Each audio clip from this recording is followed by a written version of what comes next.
서울의 겨울바람은 유독 살을 내는 듯했다. 낡은 가로등 불빛만이 희미하게 길을 밝히는 마포구의 어느 뒷골목 12살 소년 김민주는 얇디얇은 외투 자락을 여미며 쉴 새 없이 몸을 떨었다. 사흘이었다. 마지막으로 제대로 된 음식을 입에 넣은 것이 까마득한 옛날처럼 느껴졌다. 텅 빈 위장은 비명을 지르다 못해 이제는 아예 뒤틀리는 고통으로 존재감을 드러내고 있었다. 소년의 시선은 골목 어귀에 자리한 작은 식당에 고정되어 있었다. 평온식당. 낡고 빛바랜 간판이었지만 그 이름과 달리 식당 안에서 새어나오는 따스한 불빛과 구수한 음식 냄새는 민준에게 지독한 유혹이었다. 창문 너머로 보이는 사람들은 행복해 보였다. 김이 모락모락 피어오르는 국밥을 앞에 두고 두런두런 이야기를 나누는 가족 퇴근길에 들러 소주잔을 기울이는 지친 직장인들. 그들 모두가 민준이 사는 세상과는 전혀 다른 아득히 먼 세계의 사람들 같았다. 꿀꺽. 마른 침이 절로 넘어갔다. 식당 주방 쪽 환풍구에서 흘러나오는 돼지국밥 냄새는 거의 고문이었다. 굶주림은 소년의 이성을 조금씩 마비시키고 있었다. 두려움보다 허기가 더 컸다. 여기서 이대로 얼어 죽거나 아니면 뭐라도 해야 했다. 민준의 머릿속에서 위험한 생각이 싹트기 시작했다. 주방 뒤쪽 식자재를 잠시 놓아두는 작은 공간이 눈에 들어왔다. 어두컴컴해서 잘 보이지 않는 곳, 어쩌면 민준은 몇 번이고 망설였다. 그러면 안 된다는 것을 머리로는 알고 있었다. 할머니는 늘 말씀하셨다. 아무리 배가 고파도 남의 것을 탐해서는 안 된다고. 하지만 할머니는 이제 세상에 없었다. 차가운 세상에 홀로 남겨진 소년에게 할머니의 가르침은 허기진 배를 채워주지 못했다. 결심이 서자 민주는 고양이처럼 몸을 낮춰 식당 뒤편으로 향했다. 심장이 미친 듯이 방망이질 쳤다. 들키면 어떡하지? 매를 맞을까? 아니면 경찰서에 끌려갈까? 온갖 무서운 상상이 머릿속을 스쳐 지나갔지만 소년의 발걸음은 멈추지 않았다. 주방 뒷문은 다행히 살짝 열려 있었다. 안에서 들려오는 다그락거리는 그릇 소리와 사람들의 말소리가 민준의 심장을 더욱 조였다. 그는 최대한 소리를 죽여 문틈으로 안을 살폈다. 주방 아주머니가 잠시 홀 쪽으로 나간 사이 선반 위에 놓인 하얀 찐빵 한 무더기가 눈에 들어왔다. 김이 모락모락 피어오르는 세상에서 가장 맛있어 보이는 찐빵이었다. 바로 저거다. 민주는 더 이상 생각할 겨를도 없이 안으로 손을 뻗었다. 차가운 겨울 공기와는 대조적으로 손끝에 닿는 찐빵의 온기는 거의 황홀할 지경이었다. 뜨끈하고 말랑한 감촉. 소녀는 재빨리 찐빵 2개를 집어 품 안에 숨겼다. 성공했다는 안도감과 함께 죄책감이 파도처럼 밀려왔다. 빨리 이곳을 벗어나야 했다. 그때였다. 거기 누구야? 등 뒤에서 날카로운 목소리가 심장을 꿰뚫었다. 민주는 그 자리에 얼어붙었다. 온몸의 피가 차갑게 식는 것 같았다. 천천히, 아주 천천히 고개를 돌렸다. 젊은 남자 종업원이 눈을 동그랗게 뜨고 자신을 노려보고 있었다. 너 이 자식 도둑질하는 거냐? 종업원의 고함 소리에 식당 안의 모든 소음이 거짓말처럼 멎었다. 식사를 하던 손님들의 시선이 일제히 이쪽으로 쏠렸다. 수군거리는 소리, 놀란 표정, 경멸의 눈빛. 그 모든 것이 비수가 되어 민준의 가슴에 박혔다. 소녀는 품 안에 숨긴 찐빵을 부서져라 꽉 쥔 채 그저 고개만 푹 숙였다. 발가락부터 머리끝까지 온몸이 사시나무처럼 떨려왔다. 이제 모든 것이 끝장이라고 생각했다. 이놈 봐라, 배고픈 건 딱하지만 도둑질은 나쁜 거야. 사장님, 여기 좀도둑이 들었어요. 종업원이 민준의 팔을 거칠게 잡아 끌었다. 소녀는 저항할 힘도 없이 질질 끌려 식당 홀 중앙으로 나왔다. 밝은 불빛 아래 남루한 옷차림과 잔뜩 겁에 질린 얼굴이 고스란히 드러났다. 창피해서 죽을 것만 같았다. 눈물이 핑 돌았지만 울음조차 터져 나오지 않았다. 그 순간 주방 안쪽에서 중년의 남자가 걸어 나왔다. 희끗희끗한 머리카락에 선한 눈매를 가진 남자. 바로 평온식당의 주인 박영수 씨였다. 그는 소란스러운 상황을 잠시 둘러보더니 이내 겁에 질려 떨고 있는 민준에게 시선을 고정했다. 모두가 주인의 입에서 나올 말을 기다렸다. 당장 경찰에 신고하라는 호통이 터져 나올 것이라 예상했다. 하지만 박 사장의 반응은 모두의 예상을 완전히 빗나갔다. 그는 화를 내기는커녕 오히려 안쓰러운 표정으로 민준을 바라보았다. 그는 거칠게 아이를 붙잡고 있는 종업원에게 조용히 말했다. 됐다. 그만하거라. 애 놀라겠다. 그리고는 민준에게로 천천히 다가왔다. 소녀는 이제 곧 뺨이라도 맞을까 싶어 눈을 질끈 감았다. 하지만 그의 뺨에 닿은 것은 거칠지만 따뜻한 손길이었다. 박 사장은 소년의 머리를 부드럽게 쓰다듬으며 나직이 물었다. 많이 배가 고팠구나 얘야. 질책이 아닌 이해와 연민이 담긴 목소리. 민주는 그 한마디에 참고 있던 눈물샘이 터져버릴 것 같았다. 고개를 들 용기가 나지 않았다. 박 사장은 민준의 품에서 떨어질 듯 위태롭게 붙들려 있던 찐빵을 보았다. 그는 아무 말 없이 소년의 손을 잡고 식당 구석에 비어있는 테이블로 이끌었다. 그리고는 주방을 향해 소리쳤다. 여기 돼지국밥 특으로 하나 뜨끈하게 말아다 주게. 밥도 꾹꾹 눌러 담고. 민주는 어안이 벙벙했다. 자신이 뭘 들은 건지 이해할 수 없었다. 도둑질을 한 자신에게 밥을 준다고 주변 손님들도 종업원도 모두 놀란 표정으로 두 사람을 바라볼 뿐이었다. 박 사장은 멍하니 서 있는 민준의 어깨를 가볍게 눌러 의자에 앉혔다. 곧이어 김이 모락모락 피어오르는 돼지국밥 한 그릇이 테이블 위에 놓였다. 뽀얀 국물 위로 파가 송송 썰려 있었고 두툼한 고기가 푸짐하게 들어있었다. 평생 이렇게 맛있어 보이는 음식은 처음이었다. 박 사장은 맞은편에 앉아 아무 말 없이 소년을 바라보았다. 그저 따뜻하고 깊은 눈으로. 민주는 떨리는 손으로 수저를 들었다. 여전히 상황 파악이 되지 않았지만 눈앞의 국밥은 현실이었다. 첫 숟갈을 입에 넣는 순간 뜨거운 국물이 식도를 타고 내려가며 꽁꽁 얼어붙었던 몸과 마음을 녹여주었다. 며칠 만에 느껴보는 음식의 온기였다. 민주는 허겁지겁 국밥을 먹기 시작했다. 누가 뺏어 가기라도 할 것처럼 고개를 쳐박고 정신없이 숟가락질을 했다. 뜨거운 국물과 밥알 그리고 자신도 모르게 흐르는 눈물이 뒤섞여 짠맛이 났다. 그날 밤 시린 겨울밤의 뒷골목에서 한 소녀는 생애 가장 따뜻한 찐빵보다 더 뜨거운 국밥 한 그릇을 마주하고 있었다. 그것은 단순한 음식이 아니었다. 절망의 끝에서 만난 기적이었고 한 인간이 다른 인간에게 베풀 수 있는 가장 순수한 형태의 온정이었다. 세상이 고요해졌다. 민준의 귀에는 오직 자신의 숟가락이 그릇에 부딪히는 소리와 후루룩 국물을 넘기는 소리만이 들리는 듯했다. 소녀는 체면도 주변의 시선도 잊은 채 오직 눈앞의 국밥에만 집중했다. 뜨거운 국물이 목을 타고 내려갈 때마다 꽁꽁 얼었던 속이 풀리는 느낌이 들었다.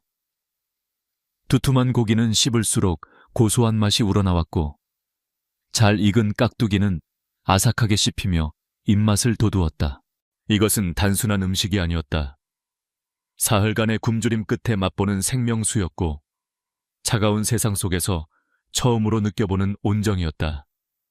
민주는 밥 한 톨 국물 한 방울도 남기지 않으려는 듯 그릇 바닥까지 싹싹 긁어먹었다. 식당 안의 분위기는 미묘하게 변해 있었다. 처음 민준을 향했던 경멸과 호기심 어린 시선들은 어느새 누그러져 있었다. 아이가 너무나도 절박하게 밥을 먹는 모습은 그 자체로 하나의 서사였고 보는 이들의 마음을 조용히 흔들었다. 어떤 손님은 조용히 자기 그릇을 비웠고 어떤 손님은 박 사장을 존경 어린 눈빛으로 쳐다보았다. 민준의 팔을 거칠게 잡아 끌었던 젊은 종업원은 카운터 뒤에 서서 멋쩍은 표정으로 머리를 긁적이고 있었다.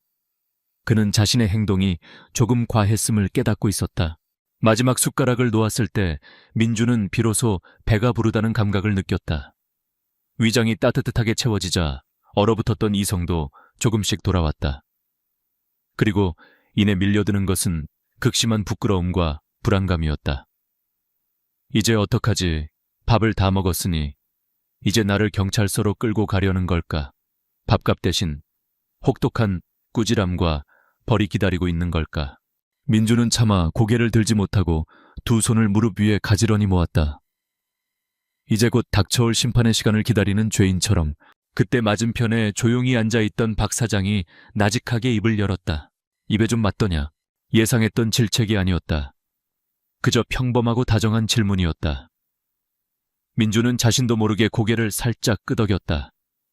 목이 메어 대답이 나오지 않았다. 더 줄까? 아직 배고프면 말하거라. 민주는 황급히 고개를 저었다. 더 이상은 염치 없어 받을 수 없었다. 박 사장은 그런 민준의 마음을 읽었는지 희미하게 미소 지으며 더는 권하지 않았다. 대신 그는 조금 더 진지한 목소리로 물었다. 집은 어디니? 부모님은 어디 계시고? 가장 아픈 곳을 찔린 듯 민준의 어깨가 움찔했다. 소녀는 입술을 꾹 다문 채 아무 말도 하지 못했다. 세상에 내놓기엔 너무나도 부끄럽고 초라한 자신의 이야기였다. 침묵이 잠시 테이블 위를 맴돌았다. 박 사장은 재촉하지 않았다. 그는 그저 아이가 스스로 마음을 열 때까지 묵묵히 기다려주었다. 그의 기다림에는 상대를 존중하는 힘이 있었다. 한참 만에 민주는 모기만 한 목소리로 겨우 입을 열었다. 없어요. 부모님 말씀이냐? 네, 할머니랑 살았는데 얼마 전에 돌아가셨어요. 소년의 목소리는 미세하게 떨리고 있었다. 할머니라는 단어를 입에 올리는 것만으로도 눈시울이 뜨거워졌다. 박 사장은 더 이상 캐묻지 않고 그저 그랬구나 하고 짧게 답했다. 그 짧은 대답 속에는 깊은 위로가 담겨 있었다. 그럼 친척들은? 매연 친척 아저씨 댁에 맡겨졌는데 제가 싫으셨나 봐요. 밥도 잘 안 주시고. 그래서 그냥 나왔어요. 민주는 차마 그 집에서 겪었던 구박과 서름을 다 털어놓지는 못했다. 하지만 박 사장은 소년의 몇 마디 말과 그늘진 얼굴에서 모든 것을 읽어낸 듯했다. 그는 잠시 창밖의 어두운 골목을 바라보더니 혼잣말처럼 나직이 읊조렸다. 나도 어릴 적에 배를 골아본 적이 있었지. 며칠을 굶으니 세상이 다 노랗게 보이더구나. 그때는 정말이지 지푸라기라도 잡고 싶은 심정이었어. 민주는 의외의 말에 조심스럽게 고개를 들었다. 자신과 같은 경험을 했다는 말에 마음의 벽이 조금 허물어지는 것을 느꼈다. 박 사장은 다시 민준에게 시선을 돌렸다. 그의 눈빛은 더없이 진지했다. 얘야 사람이 배가 고프면 못할 짓이 없다고들 한다. 옳은 말이다. 하지만 말이다. 그렇다고 해서 도둑질이 옳은 일이 되는 것은 아니란다. 그건 너를 점점 더 부끄러운 사람으로 만들 뿐이야. 스스로가 떳떳하지 못한 삶만큼 비참한 것은 없단다. 그의 말은 꾸짖음이 아니었다. 교훈을 가장한 설교도 아니었다. 그것은 인생의 쓴맛을 먼저 본 어른이 해줄 수 있는 진심 어린 조언이었다. 민주는 고개를 숙인 채 박 사장의 말을 하나하나 가슴에 새겼다. 부끄러움에 뺨이 화끈거렸다. 잘못했어요. 마침내 소년의 입에서 진심 어린 사과가 터져 나왔다. 박 사장은 그 말을 기다렸다는 듯 부드럽게 미소 지었다. 그래, 이제라도 알았으면 됐다. 그는 자리에서 일어나 민준의 곁으로 다가왔다. 그리고는 아이의 어깨를 가만히 감쌌다. 세상은 춥고 배고픈 곳일 수 있다. 하지만 언제까지나 도둑질로 버틸 수는 없는 노릇이야. 네 두 손으로 직접 떳떳하게 벌어서 먹어야 진짜 네 밥이 되는 거란다. 박 사장은 식당 뒤편을 가리켰다. 내 식당 뒤에 작은 방이 하나 있다. 쓰지 않는 방이라 조금 춥고 낡았지만 저 골목길 바람보다는 나을 게다. 앞으로 여기서 지내면서 나를 좀 도와주지 않겠느냐. 민주는 자신의 귀를 의심했다. 방금 무슨 말을 들은 거지? 일 하라고. 제가 뭐려? 일이야 많지. 설거지도 해야 하고 가게 청소도 해야 하고 채소도 다듬어야지. 그 대가로 내가 하루 세끼 따뜻한 밥과 잠잘 곳을 주마. 어떠냐? 그것은 민준이 감히 상상조차 해본 적 없는 제안이었다. 안전한 잠자리 따뜻한 세끼 식사. 그리고 무엇보다도 동량이나 자선이 아닌 대가를 치르고 얻는 기회. 자신의 힘으로 살아갈 수 있는 기회. 그것은 잃어버렸던 소년의 자존심을 다시 세워주는 제안이었다. 민주는 아무 말도 하지 못하고 그저 눈만 크게 뜬 채 박 사장을 바라보았다. 눈앞에 이 사람은 누구일까? 왜 생판 처음 보는 그것도 자신의 가게에서 물건을 훔친 도둑에게 이런 호의를 베푸는 걸까? 박 사장은 그런 민준의 눈을 들여다보며 잔잔히 말했다. 나는 내 눈 속에서 아직 죽지 않은 자존심을 보았다. 굶주림에 잠시 길을 잃었을 뿐 넌 나쁜 아이가 아니야. 내가 사람 하나는 제대로 본단다. 그러니 나를 믿고 너 자신을 한번 믿어보거라. 그 순간 민준의 눈에서 뜨거운 눈물 한 방울이 툭 하고 떨어졌다. 그것은 서러움의 눈물이 아니었다. 부끄러움의 눈물도 아니었다. 그것은 감사함이었고 구원이었다. 캄캄한 절망의 터널 속에서 한 줄기 빛을 만난 감격의 눈물이었다. 소녀는 자리에서 벌떡 일어나 박 사장을 향해 허리를 깊이 숙였다. 감사합니다. 정말 감사합니다, 사장님. 열심히 하겠습니다. 뭐든지 시켜만 주세요. 절대로 실망시켜드리지 않겠습니다. 목소리는 잔뜩 잠겨 있었지만 그 안에 담긴 결의는 그 어떤 말보다도 단단하고 굳건했다. 박 사장은 소년의 등을 두드리며 만족스러운 미소를 지었다. 식당의 희미한 불빛 아래 낡은 식탁을 사이에 두고 한 늙은 주인과 한 어린 소년의 약속이 조용히 맺어지고 있었다. 그것은 계약서도 증인도 없는 약속이었지만 그 어떤 법적인 계약보다도 강력한 마음과 마음으로 맺어진 신성한 약속이었다. 그날 밤 평온식당의 처마 밑에서 한 소년의 인생이 송두리째 바뀌고 있었다. 그날 밤 민주는 생전 처음으로 자신만의 공간을 갖게 되었다. 식당 뒤편의 작은 창고를 개조한 방은 낡고 비좁았다. 벽에서는 희미한 곰팡이 냄새가 났고 작은 창문으로는 골목에 희미한 불빛만이 새어들어왔다.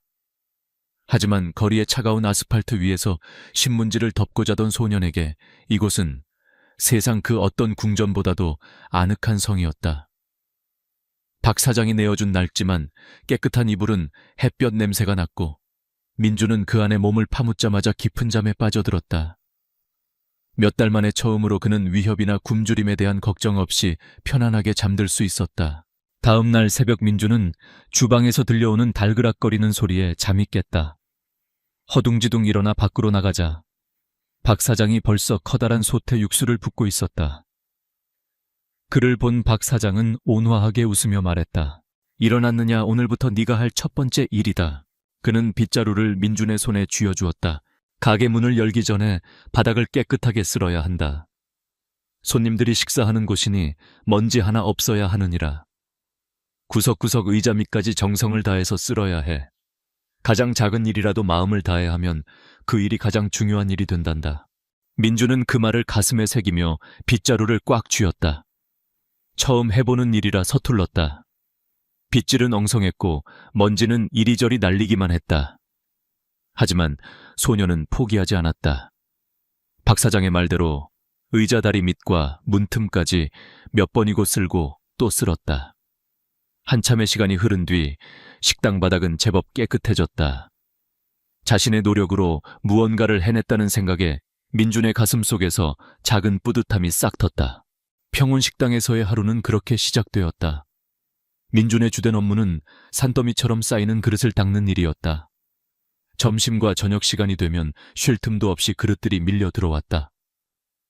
뜨거운 물에 손이 퉁퉁 불었고 허리는 끊어질 듯 아팠다. 처음 며칠 동안은 너무 힘들어 밤마다 앓는 소리를 냈다. 실수로 그릇을 놓칠 뻔한 아찔한 순간도 여러 번이었다. 하지만 민주는 불평하지 않았다. 고된 노동의 끝에는 언제나 김이 모락모락 피어오르는 따뜻한 밥이 기다리고 있었기 때문이다. 박 사장은 언제나 민준을 가장 먼저 챙겼다. 그는 민준의 밥그릇에 가장 맛있는 고기, 반찬을 올려주며 말했다. 많이 먹어둬야 힘을 쓰지. 일하는 사람이 잘 먹어야 하는 법이다. 민준을 좀도둑이라며 윽박질렀던 젊은 종업원 태호도 처음에는 쌀쌀맞게 굴었지만 민준이 묵묵히 제 몫을 다하는 모습을 보며 조금씩 마음을 열었다.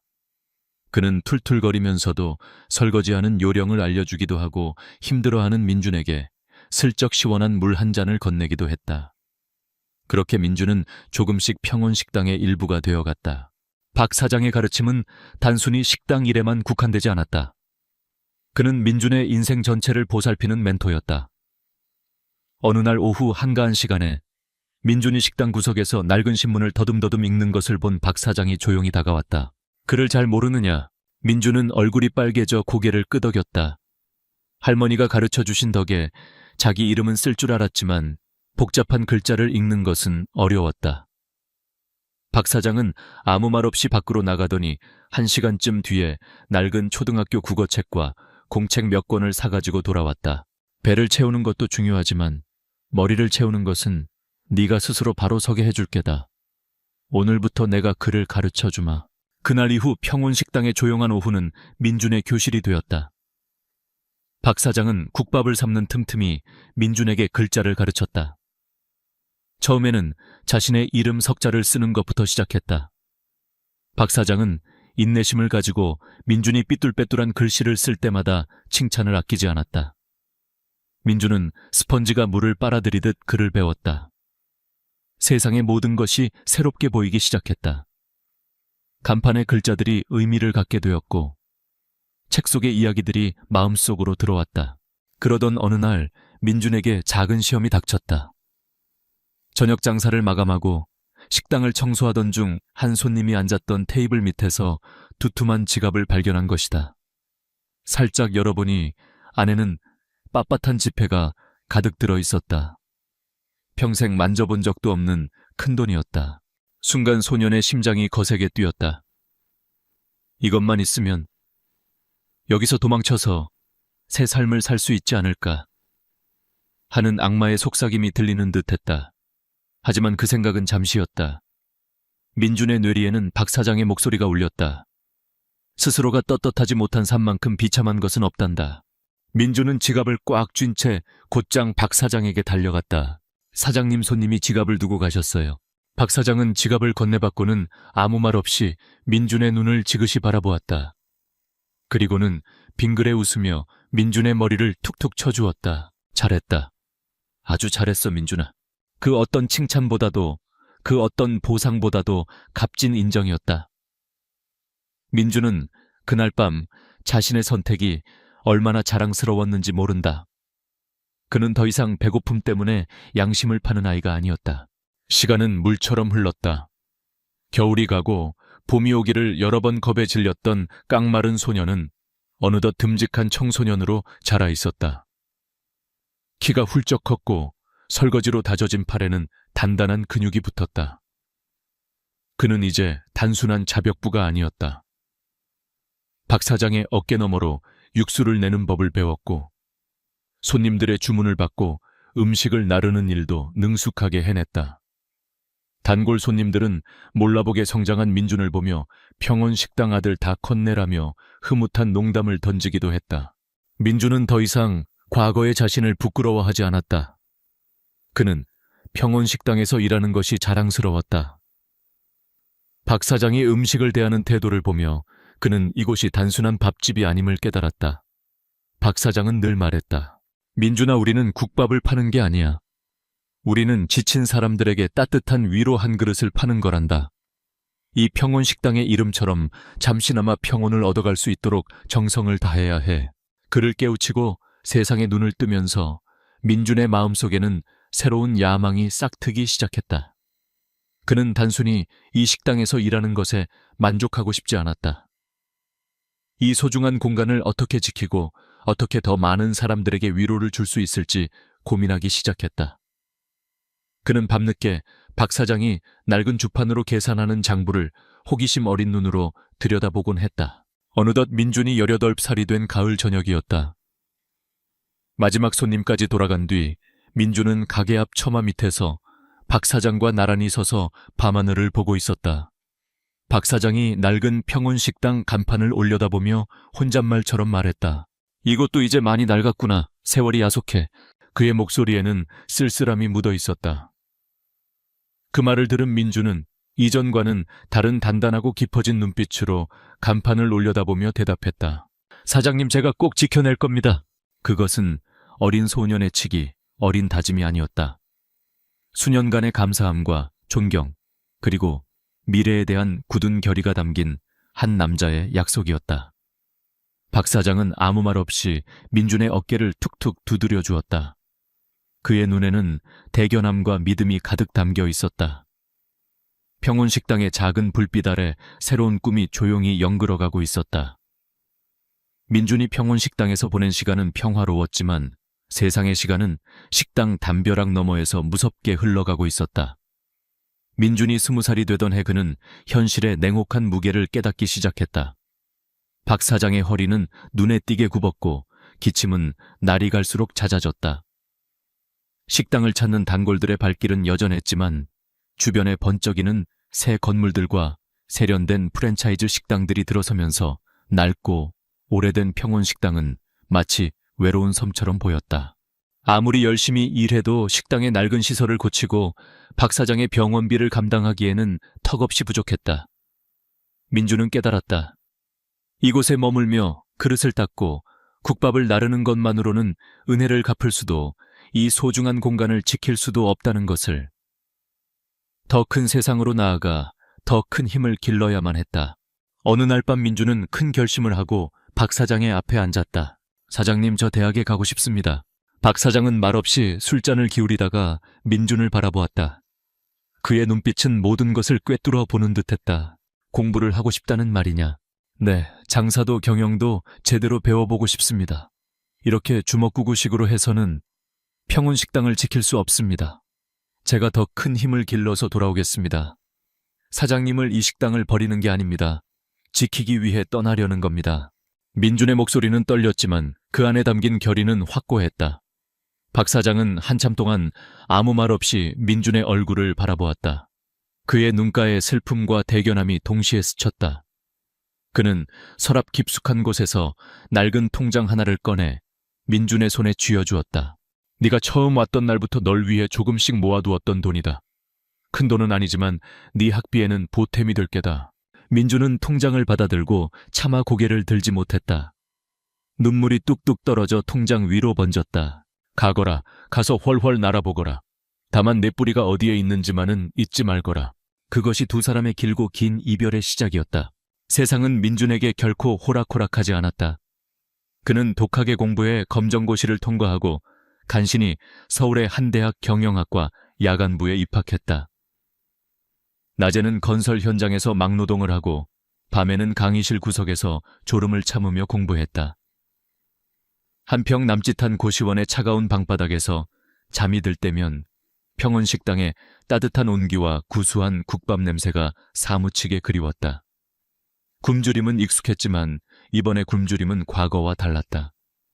그것은 성공에 대한 갈망이었고 지식에 대한 허기였다. 대학을 졸업한 뒤 그는 국내 굴지의 식품 대기업에 말단 사원으로 입사했다. 고졸 출신의 변변찮은 배경을 가진 그에게 회사는 거대한 정글과도 같았다. 동기들은 그를 무시했고 상사들은 그의 의견에 귀를 기울이지 않았다.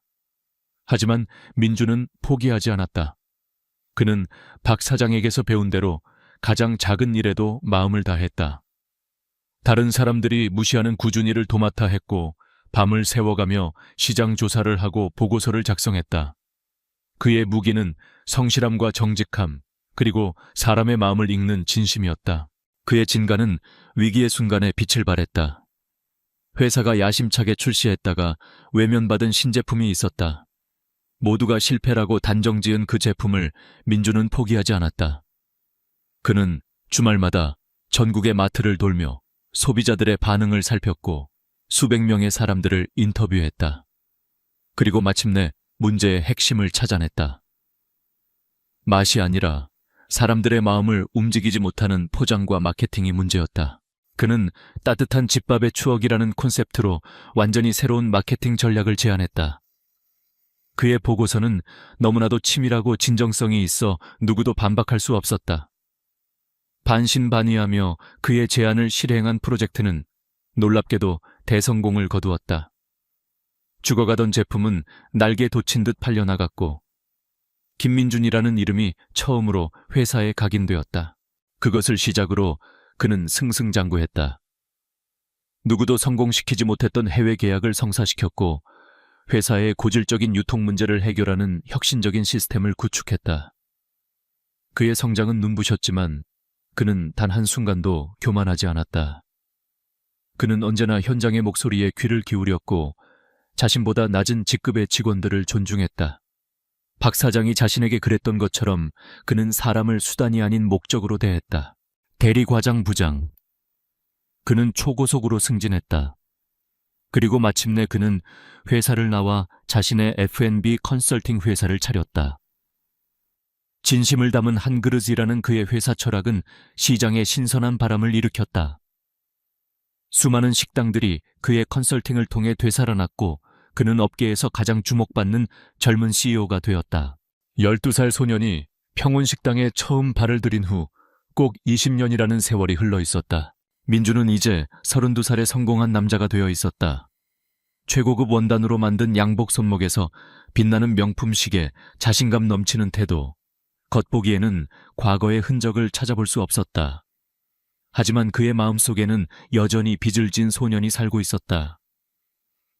바쁜 세월 속에서도 그는 매달 박 사장에게 돈을 보냈고 가끔 전화를 걸어 안부를 물었다. 하지만 그것만으로는 부족하다는 것을 알고 있었다. 돈으로는 결코 갚을 수 없는 은혜였다. 2025년 7월의 어느 날 오후, 서울 마포구의 낡은 골목길에 길과 어울리지 않는 매끈한 검은색 세단 한 대가 미끄러지듯 멈춰섰다.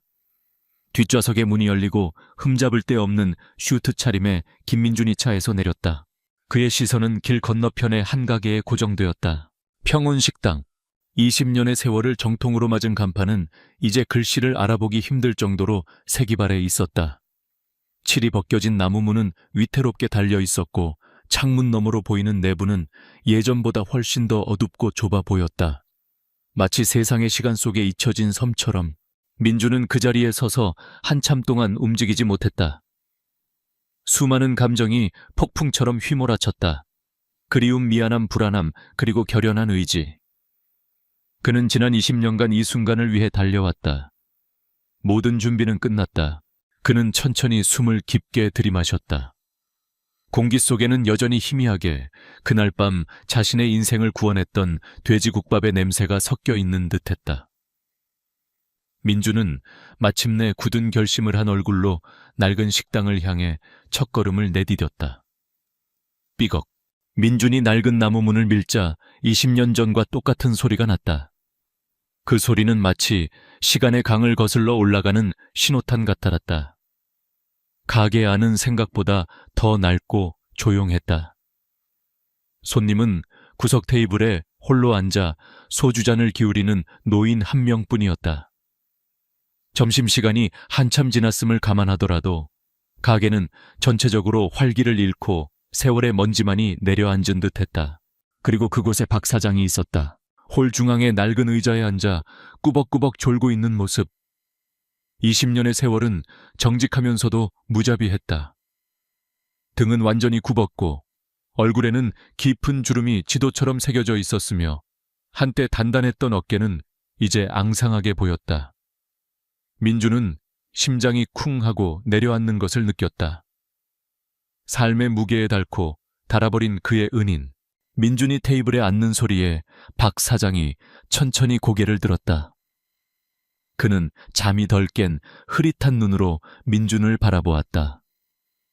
그에게 민준은 그저 또 한 명의 손님일 뿐이었다. 어서 오시오. 뭘 드릴까? 목소리는 예전보다 훨씬 더 사야 하고 힘이 없었다. 민준은 목구멍까지 차오르는 뜨거운 감정을 억지로 누르며 떨리는 목소리로 주문했다. 20년간 꿈속에서도 그리워했던 바로 그 한마디. 돼지국밥 특으로 하나 부탁드립니다. 밥도 많이 주시고요. 박 사장은 아무런 표정 변화 없이 고개를 끄덕이고는 느릿느릿한 걸음으로 주방으로 향했다. 민주는 그의 굽은 등을 차마 바라볼 수 없었다.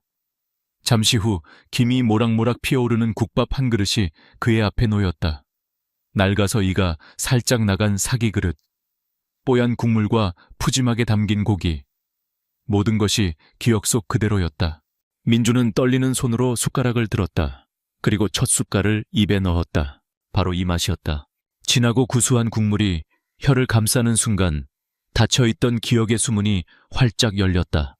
굶주렸던 어린 시절의 절박함, 처음 맛본 온정의 감격 설거지를 하며 흘렸던 땀방울 글자를 배우던 오후의 햇살, 그리고 떠나던 날의 눈물까지. 20년의 세월이 국밥 한 그릇에 응축되어 있었다. 그는 고개를 숙인 채 천천히, 아주 천천히 국밥을 먹었다. 한 숟갈 한 숟갈에 20년의 감사함을 담아서.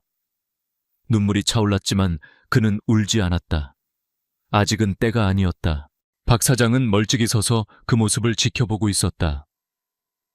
저렇게 경건하게 국밥을 먹는 사람은 참 오랜만이라고 생각했다. 어딘지 모르게 낯이 익은 것 같기도 했다. 국밥 그릇을 깨끗하게 비운 민주는 자리에서 일어나 계산대로 향했다. 그는 최고급 법인카드를 꺼내 박 사장 앞에 놓았다. 잘 먹었습니다, 사장님. 맛이 예전과 똑같습니다. 박 사장은 무심하게 고개를 끄덕이며 낡은 계산기를 두드리려 했다. 그 순간 민준이 결심한 듯 입을 열었다. 사장님, 혹시 20년 전에 찐빵을 훔치다 걸렸던 배고픈 아이를 기억하십니까? 박 사장의 손이 허공에서 멈췄다. 그의 눈이 처음으로 흐릿한 초점을 벗어나 민준의 얼굴에 정확히 꽂혔다. 그는 눈앞에 이 번듯한 신사를 샅샅이 훑어보았다. 잘 다려진 양복 반듯한 머리 자신감 넘치는 태도. 하지만 그의 눈, 깊고 진지하며 어딘가 슬픔과 감사를 동시에 담고 있는 그 눈빛만큼은 낯이 익었다. 겁에 질려 떨면서도 결코 꺾이지 않았던 그 어린 소년의 눈빛, 시간이 멈춘 듯한 정적. 박 사장의 눈이 서서히 커졌다. 그의 입술이 파르르 떨렸다. 혹시 민준이냐? 그 한마디에 민준의 눈에서 기어이 뜨거운 눈물이 흘러내렸다. 그는 더 이상 참을 수 없다는 듯 고개를 세차게 끄덕였다. 네, 사장님, 저예요. 민준이 돌아왔습니다. 다음 순간 두 사람은 서로를 부둥켜 안았다. 앙상하지만 따뜻한 박 사장의 등과 넓고 단단해진 민준의 등이 서로에게 기대었다. 말은 없었지만 그 포옹 속에는 20년의 세월과 그리움 감사함이 모두 담겨 있었다. 한참 뒤 감정을 추스른 민준은 자신의 서류 가방에서 두툼한 폴더 하나를 꺼냈다. 사장님, 저는 단지 돈을 갚으러 온 게 아닙니다. 저는 약속을 지키러 왔습니다. 그는 폴더를 열어 박 사장 앞에 펼쳐 보였다. 그 안에는 평온식당 재건축 프로젝트라고 적힌 설계도와 사업 계획서가 들어 있었다. 여길 다시 지을 겁니다. 낡고 초라한 모습이 아니라 깨끗하고 현대적이면서도 사장님의 온기가 그대로 살아있는 공간으로요. 하지만 이게 전부가 아닙니다. 민주는 계획서의 다음 장을 넘겼다. 그곳에는 재단법인 평온이라는 글자가 선명하게 적혀 있었다. 새로워진 평온식당 체인에서 나오는 수익금으로 재단을 만들 겁니다. 저처럼 가정의 보살핌을 받지 못하고 거리로 내몰린 아이들에게 따뜻한 밥과 공부할 기회를 주는 재단입니다. 사장님, 더 이상 배고픔 때문에 도둑질을 하는 아이가 없어야 합니다. 사장님의 국밥 한 그릇이 저 한 명을 살리셨습니다. 이제 그 온정이 수천 수만 명의 아이들을 살리게 될 겁니다. 박 사장은 아무 말도 하지 못했다. 그는 떨리는 손으로 설계도를 계획서를 쓸어보았다. 그의 눈에서는 눈물이 하염없이 흘러내렸다. 자신이 무심코 베풀었던 작은 친절이 이렇게 거대하고 아름다운 결실이 되어 돌아올 줄은 꿈에도 상상하지 못했다. 이것은 돈으로 환산할 수 없는 시간을 초월한 선물이었다. 그날 저녁 해가 뉘엿뉘엿 지고 세상이 황금빛으로 물들 무렵 민준과 박 사장은 낡은 식당 앞에 나란히 서 있었다. 그들의 머리 위로는 색바랜 평온식당 간판이 걸려 있었지만 그들의 손에는 새로운 미래를 약속하는 청사진이 들려 있었다. 20년 전 한 그릇의 국밥은 단순히 한 아이의 배를 채운 것이 아니었다. 그것은 절망의 땅에 심겨진 하나의 희망 씨앗이었다. 그 씨앗은 모진 비바람을 견디고 20년의 세월을 거쳐 이제 수많은 이들에게 그늘과 양식을 나누어 줄 거대한 숲이 될 준비를 하고 있었다. 세상에서 가장 위대한 투자는 바로 이런 것이다. 아무런 대가도 바라지 않고 건넨 한 줌의 친절. 그것만이 시간을 이기고 세대를 넘어 무한한 이자를 남기는 유일한 것임을 평온식당의 따스한 불빛이 조용히 증명하고 있었다. 인천의 낡은 동네 햇빛이 하루에 고작 2-3시간밖에 머물지 않는 반지하방. 곰팡이 냄새와 눅눅한 공기 속에서도 김진철에게는 세상에서 가장 소중한 보물이 있었다. 9살 난 딸 하늘이었다. 아빠, 오늘 하늘이 진짜 파랗다. 우리 방에서도 하늘이 보였으면 좋겠다. 창문 밖으로 보이는 건 잿빛 시멘트 벽과 사람들이 버린 쓰레기뿐이었지만 딸 하늘이는 그 작은 틈으로 보이는 하늘 조각만으로도 행복해했다. 진철은 딸의 머리를 쓰다듬으며 웃었다. 이 아이의 웃음 한 번에 건설 현장에서의 고된 노동과 세상의 모진 풍파를 견뎌낼 힘을 얻었다. 하늘이는 태어날 때부터 심장이 좋지 않았다. 진철은 10년 전 아내 연희가 떠난 후 홀로 딸을 키우며 닥치는 대로 일했다. 굳은 살이 박인 그의 손은 딸의 약값과 병원비를 버느라 단 하루도 쉴 날이 없었다. 그래도 그는 불행하다고 생각하지 않았다. 하늘이만 곁에 있다면 그는 무엇이든 할 수 있었다. 하지만 신은 그런 그의 작은 행복마저 시기하는 듯했다. 따님 상태가 많이 안 좋아졌습니다. 당장 수술하지 않으면 위험합니다. 대학병원 의사의 말은 청천벽력과도 같았다. 선천성 심장병. 언제 터질지 모르는 시한폭탄을 안고 살아온 딸이었다. 의사는 수술 성공률이 높다며 희망적인 말을 덧붙였지만 진철의 귀에는 들리지 않았다. 그의 귓께는 오직 수술비라는 거대한 숫자가 악마처럼 맴돌았다. 수술비 5천만 원. 평생 흙먼지를 마시며 이래도 만져본 적 없는 돈이었다. 그는 그날 이후 공사 현장의 일이 끝나면 또 다른 아르바이트를 찾아 밤늦도록 헤맸다. 하지만 하루 벌어 하루 먹고 사는 일용직 노동자에게 5천만 원은 까마득한 절벽이었다. 그는 공사 현장 소장에게 무릎을 꿇고 가부를 부탁했지만 소장은 고개를 저었다. 은행의 문턱은 그보다 더 높았다. 신용 등급이 낮은 그에게 대출을 해주겠다는 곳은 단 한 군데도 없었다. 그는 결국 집 보증금 500만 원까지 빼내려 했지만 턱없이 부족했다. 시간은 야속하게 흘러갔고 하늘이의 얼굴은 하루가 다르게 창백해져 갔다. 아빠 나 괜찮아. 그냥 기침만 조금 나는 거야. 자신의 고통보다 아빠의 주름진 얼굴을 더 걱정하는 딸을 보며 진철의 가슴은 갈기갈기 찢어졌다. 그는 무력했다. 세상이 원망스러웠다. 그리고 문득 10년 전 자신과 딸을 버리고 떠난 아내 연희에 대한 지독한 원망이 치밀어 올랐다.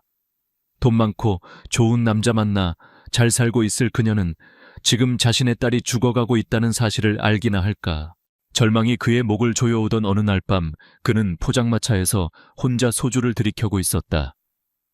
옆자리에서 함께 술잔을 기울이던 동료 인부 하나가 그의 사정을 듣고는 조심스럽게 입을 열었다. 형님, 정말 다른 방법이 정없으면 아주 위험하지만 큰 돈을 만질 수 있는 방법이 하나 있긴 한데. 그는 브로커라는 단어와 신장이라는 단어를 속삭였다. 진철은 그 자리에서 벌떡 일어나 동료의 멱살을 잡았다. 내오 지금 그게 할 소리야. 내 몸뚱어리가 어떤 건데 이걸로 하늘이 밥 먹이고 약 사주는 건데 그걸 팔라고. 하지만 그의 분노는 오래가지 못했다. 술 기운에 집으로 돌아오는 길 그의 머릿속에서는 동료의 말이 악마의 속삭임처럼 떠나지 않았다. 그날 밤 진철은 얕게 숨을 몰아쉬며 잠든 하늘이의 곁에 누웠다. 달빛 한 줌 들지 않는 어두운 방, 안딸의 작은 숨소리만이 그가 살아있음을 증명하는 유일한 소리였다. 그는 딸의 창백한 뺨을 쓸어보았다. 그리고 조용히 눈물을 흘렸다. 그는 결심했다. 자신의 몸뚱어리 하나 망가지는 것쯤은 상관없었다. 이 지옥 같은 세상에서 자신의 유일한 하늘인 저 아이만 살릴 수 있다면 그는 악마와도 기꺼이 거래할 수 있었다. 그는 다음 날 떨리는 손으로 동료에게서 받은 브로커의 전화번호를 눌렀다. 수화기 너머에서 들려오는 브로커의 목소리는 기름을 바른 듯 매끄러웠지만 그 안에는 서늘한 칼날이 숨겨져 있었다. 그는 김진철에게 자신의 신상에 대해 아무것도 묻지 않았고 진철 역시 그의 정체를 알 수 없었다. 그들은 오직 필요라는 공통분모로 묶인 익명의 거래 상대일 뿐이었다.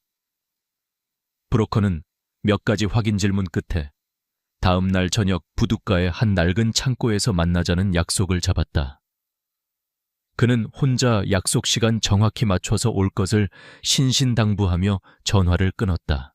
다음 날 진철은 하늘이에게 일이 늦게 끝나니 먼저 자고 있으라는 거짓말을 남기고 약속 장소로 향했다. 바닷바람은 비릿한 소금기를 머금고 있었고 낡은 창고에서 새어나오는 희미한 불빛은 마치 지옥의 입구처럼 음산했다. 창고 안에서 그를 기다린 브로커는 예상과 달리 깡패처럼 보이지 않았다. 그는 말끔한 캐주얼 차림에 지적인 안경을 쓴 평범한 회사원 같은 인상의 남자였다. 하지만 그의 눈빛은 뱀처럼 차갑고 계산적이었다. 앉으시죠, 김진철 씨. 브로커는 진철의 신상 명세를 이미 다 파악하고 있었다.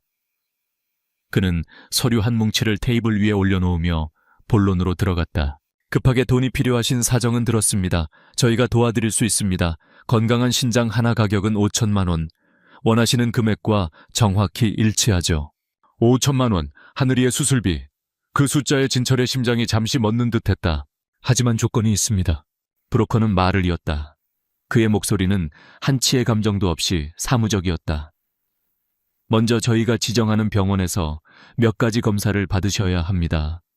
신장이 건강한지, 그리고 구매자와 조직, 항원형이 맞는지 확인해야 하니까요. 검사 결과가 좋으면 수술 날짜를 잡을 겁니다. 계약금으로 200만 원을 먼저 드리고 나머지 4,800만 원은 수술이 성공적으로 끝난 뒤에 지급됩니다. 이 방식에 동의하십니까? 그것은 거부할 수 없는 제안이자 빠져나갈 수 없는 덫이었다. 수술 후에 잔금을 치른다는 것은 중간에 마음이 바뀌어도 도망칠 수 없다는 뜻이었다. 진철은 자신이 살아있는 인간이 아니라 값을 매기는 고깃덩거리가 된 듯한 굴욕감을 느꼈다. 구매자는 어떤 사람입니까? 진철이 힘겹게 물었다. 아주 돈 많은 사모님입니다. 신장이 망가져서 돈이 얼마가 들든 상관없으니 건강한 신장만 구해달라고 저희를 찾아오셨죠. 신호는 절대 비밀에 붙여달라고 하셨고요. 김진철 씨에게는 좋은 일 아닙니까? 어차피 썩어 없어질 몸뚱이 일부로 부자의 돈을 받아 딸아이를 살리는 거니까요. 브로커의 말은 진철의 죄책감을 교묘하게 파고들었다. 그래, 이건 나쁜 짓이 아니야. 나는 단지 내 딸을 살리기 위해 가진 자의 돈을 빌리는 것뿐이야. 그는 스스로를 그렇게 세뇌했다. 그 후 며칠 동안 진철은 브로커가 지시하는 대로 움직였다. 그는 하늘이에게는 야간 공사 현장에 나간다고 둘러대고 밤늦게 서울 외곽의 허름한 개인 병원을 찾아가 피를 뽑고 초음파 검사를 받았다. 의사는 그의 얼굴을 쳐다보지도 않았고 간호사는 그를 벌레 보듯 했다. 그는 철저히 익명의 기증자 A일 뿐이었다. 낮에는 건설 현장에서 땀 흘리고 밤에는 자신의 장기를 팔기 위한 검사를 받는 이중 생활 속에서 그의 영혼은 피폐해져 갔다. 그는 매일 밤 잠든 하늘이의 얼굴을 보며 수없이 되뇌었다. 하늘아, 아빠가 미안하다. 하지만 아빠는 너를 위해서라면 뭐든지 할 수 있어. 딸의 순수한 얼굴은 그의 유일한 버팀목이자 그를 더욱 깊은 죄책감의 늪으로 밀어넣는 이유였다.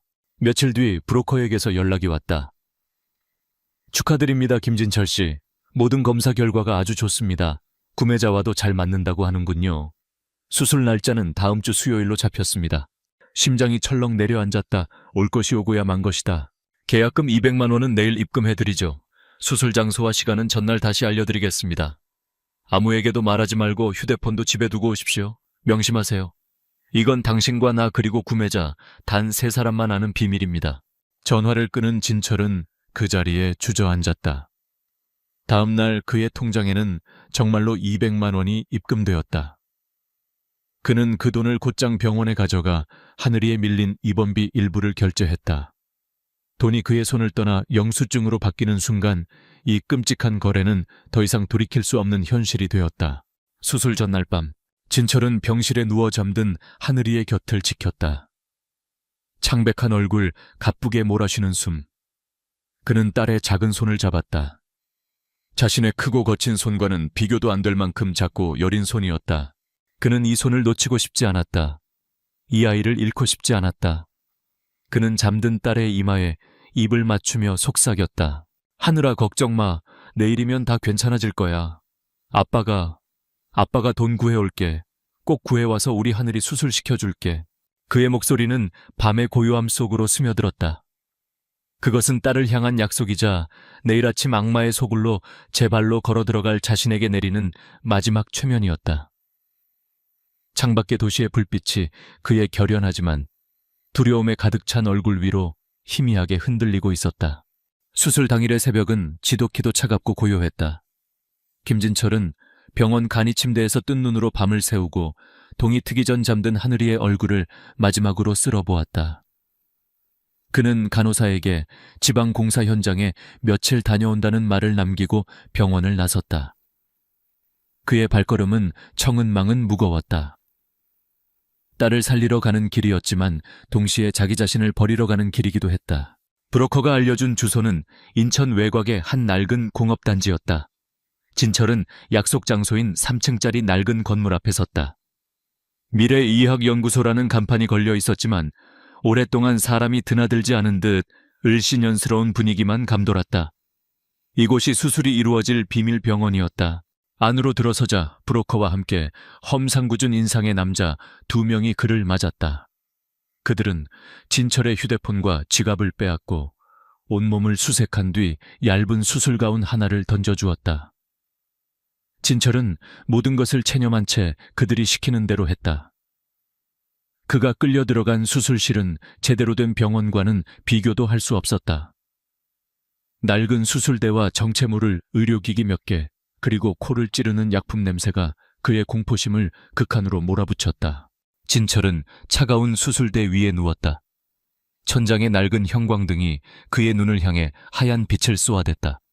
그는 눈을 감았다. 하늘이의 얼굴이 떠올랐다. 하늘아, 아빠 무섭다. 하지만 괜찮아. 이것만 끝나면 너를 살릴 수 있어. 그때 브로커가 그의 옆으로 다가왔다. 구매자께서 도착하셨습니다. 약속대로 수술 전에 잠시 얼굴을 뵙고 싶어 하시는군요. 고맙다는 인사를 하고 싶으시답니다. 쓸데없는 말은 하지 마시고 그냥 고개만 까딱하십시오. 브로커의 목소리는 명령이었다. 진철은 그저 고개를 끄덕였다. 그의 옆에는 이동식 커튼이 쳐져 있었다. 브로커가 손짓하자 간호사로 보이는 여자가 다가와 커튼을 거두었다. 인사하시죠. 커튼이 걷히고 진철은 옆에 있는 또 다른 수술대를 보았다. 그곳에는 한 여자가 누워 있었다. 진철은 숨을 멈췄다. 그 여자는 끔찍할 정도로 마르고 쇠약했다. 병색이 완연한 누런 피부, 푹 꺼진 두 뺨 생기라고는 찾아볼 수 없는 푸석한 머리카락. 그녀의 팔에는 투석을 위한 주삿바늘, 자국이 흉터처럼 가득했다. 브로커가 말했던 돈 많은 사모님의 모습과는 거리가 멀었다. 그녀는 그저 고통에 시달리다 쓰러져가는 이름 모를 불행한 영혼처럼 보였다. 하지만 천천히 고개를 돌려 진철을 바라보는 그 여자의 눈과 마주치는 순간 진철의 세상이 멈췄다. 10년이라는 세월과 지독한 병마가 모든 것을 앗아갔지만 그 눈빛만은 변하지 않았다. 그를 보며 놀라움과 슬픔으로 커지는 저 눈동자, 희미하게 남아있는 얼굴의 윤곽 얇은 입술의 모양. 그것은 그녀였다. 10년 전 더 좋은 삶을 찾아 자신과 어린 딸을 버리고 매정하게 떠났다고 그가 평생을 원망하고 증오했던 아내, 서연이였다. 연희, 진철의 입에서 나온 것은 목소리가 아니라 갈라진 바람소리였다. 수술대 위에 누워있던 연희의 눈에서도 믿을 수 없다는 듯한 눈물이 흘러내렸다. 그녀의 입술이 파르르 떨리며 거의 들리지 않는 소리를 만들어냈다. 진철 씨. 두 사람의 시간이 10년 전 그날에 멈춰버린 듯 수술실 안에는 질식할 것 같은 정적만이 흘렀다. 그들의 눈빛 속에는 수만 가지의 질문과 감정이 소용돌이치고 있었다. 이 상황을 이해하지 못하는 브로커가 짜증 섞인 목소리로 소리쳤다. 뭘 하고 있는 거야? 이제 그만하고 빨리 시작해. 그 목소리에 진철은 비로소 끔찍한 현실을 깨달았다. 그는 지금 자신의 딸을 살리기 위해 10년간 증오해온 아내에게 자신의 신장을 떼어주려 하고 있었다. 돈 많은 사모님은 거짓말이었다. 그녀는 부유한 삶을 사는 게 아니라 병마와 싸우다 죽어가고 있었다. 그가 10년간 믿어왔던 모든 것이 한순간에 무너져 내렸다. 이제 어떻게 해야 하는가? 만약 여기서 수술을 거부한다면 그는 돈을 받지 못한다. 그럼 하늘이는 죽는다. 만약 수술을 계속한다면 그는 자신을 버렸다고 믿었던 아내를 살리게 된다. 하지만 자신의 건강을 앞으로 하늘이를 돌봐야 할 유일한 버팀목인 자신의 몸을 희생하면서까지 그래야 하는가. 어느 쪽을 선택해도 지옥이었다. 진철은 쇠약해진 아내의 얼굴과 병실에 누워있을 딸의 얼굴을 번갈아 떠올렸다. 그의 머릿속이 터져나갈 것 같았다. 증오와 연민 배신감과 사랑, 그리고 지독한 운명의 장난 앞에서 그는 완전히 길을 잃었다. 브로커의 짜증 섞인 고함이 수술실에 질식할 듯한 공기를 갈랐다. 하지만 김진철에게는 아무 소리도 들리지 않았다. 그의 세상은 오직 10년 만에 마주한 아내 서연희의 핏기 없는 얼굴에 멈춰 있었다. 도대체 어떻게 된 거야? 진철이 넋이 나간 채 묻자 연희의 눈에서 그동안 참아왔던 눈물이 폭포수처럼 쏟아져 내렸다. 그녀는 거의 실신할 것 같은 몸을 간신히 일으켜 갈라지는 목소리로 10년간 묻어두었던 진실을 토해내기 시작했다. 미안해요, 진철 씨. 미안해요. 그녀는 진철을 버린 것이 아니었다. 10년 전 그녀는 만성 신부전증이라는 끔찍한 병을 진단받았다. 가난한 살림에 이제 막 자라나는 어린 딸. 그녀는 자신이 남편과 딸에게 씻을 수 없는 짐이 될 것이라고 생각했다. 그녀의 치료비는 곧 가정의 파탄을 의미했다. 그래서 그녀는 떠나는 것을 선택했다. 자신이 사라지는 것이 두 사람을 살리는 유일한 길이라고 믿었다. 당신과 하늘이의 인생을 망치고 싶지 않았어요. 그래서 그냥 조용히 사라지는 게 내가 할 수 있는 최선의 사랑이라고 생각했어요. 그녀는 떨리는 손으로 자신의 팔을 걷어 보였다. 그곳에는 지난 10년간의 고통스러운 투석 치료가 남긴 흉터들이 지렁이처럼 징그럽게 자리 잡고 있었다. 그녀는 식당 허드레실부터 청소까지 닥치는 대로 일하며 홀로 병마와 싸워왔다. 그리고 그 모든 시간 동안 단 한순간도 남편과 딸을 잊은 적이 없었다. 진실의 무게 앞에 진철의 마음속을 가득 채우고 있던 10년간의 증오와 원망이 눈 녹듯 사라져 내렸다. 이기적인 여자라고 생각했던 아내는 사실 누구보다도 처절하게 가족을 사랑했던 여자였다. 그녀의 떠남은 배신이 아니라 또 다른 형태의 지독한 희생이었던 것이다. 그의 분노는 끝없는 연민과 슬픔, 그리고 다시 피어나는 애틋한 사랑으로 변해갔다. 시끄러워 이봐. 김진철 씨 할 거야 말 거야. 시간 없어. 브로커가 참지 못하고 소리쳤다. 진철은 아내의 눈물 젖은 얼굴과 병실에서 아빠를 기다리고 있을 하늘이의 얼굴을 번갈아 떠올렸다. 그는 결심했다. 그는 브로커를 돌아보며 아주 낮지만 단호한 목소리로 말했다. 합시다. 수술합시다. 그것은 더 이상 돈을 위한 거래가 아니었다. 10년의 오해를 풀어내는 용서였고 다시 찾은 아내를 향한 사랑이었으며 어떻게든 가족을 다시 일으켜 세우려는 한 남자의 마지막 몸부림이었다. 그런데 바로 그 순간 진철의 주머니에 넣어두었던 간호사의 휴대폰이 요란하게 울리기 시작했다. 간호사가 전화를 받더니 다급한 목소리로 진철을 불렀다. 김진철 씨, 하늘이 아버님 병원에서 전화 왔어요. 진철은 브로커의 휴대폰을 빌려 간호사에게 건넸다. 잠시 후 수화기 너머에서 들려온 병원 원무과 직원의 목소리는 기적과도 같았다. 김진철 보호자님 맞으시죠? 방금 익명의 기부자 한 분이 나타나셔서 김하늘 어린이의 수술비 전액인 5천만 원을 완납하고 가셨습니다. 내일이라도 당장 수술 날짜를 잡을 수 있습니다. 진철은 그 자리에 얼어붙었다. 익명의 기부자 그는 천천히 고개를 돌려 아내 서연희를 바라보았다. 그녀는 애써 고개를 돌리며 시선을 피하고 있었다. 그 순간 진철은 모든 것을 깨달았다. 아내가 브로커에게 지불하려던 돈은 바로 하늘이의 수술비였다. 그녀는 자신의 신장 이식 수술을 위해 돈을 모은 것이 아니었다. 그녀는 딸의 수술비를 마련하기 위해 자신의 마지막 남은 모든 것을 팔았던 것이다. 그녀는 자신이 죽더라도 딸만은 살리려 했던 것이다. 그녀 역시 자신만의 방식으로 두 번째 희생을 준비하고 있었던 것이다. 진철의 눈에서 뜨거운 눈물이 흘러내렸다. 그는 브로커를 향해 말했다. 이제 당신 돈은 필요 없소. 하지만 이 수술은 계속할 거요. 그리고 그는 연희를 돌아보았다.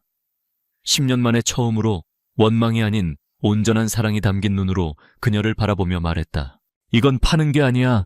하늘이 엄마에게 하늘이 아빠가 주는 선물이야. 잠시 후 2대의 수술용 침대가 나란히 수술실로 향했다. 진철은 자신의 침대에서 손을 뻗어 연희의 차갑고 앙상한 손을 꽉 잡았다. 두 사람은 아무 말도 하지 않았다.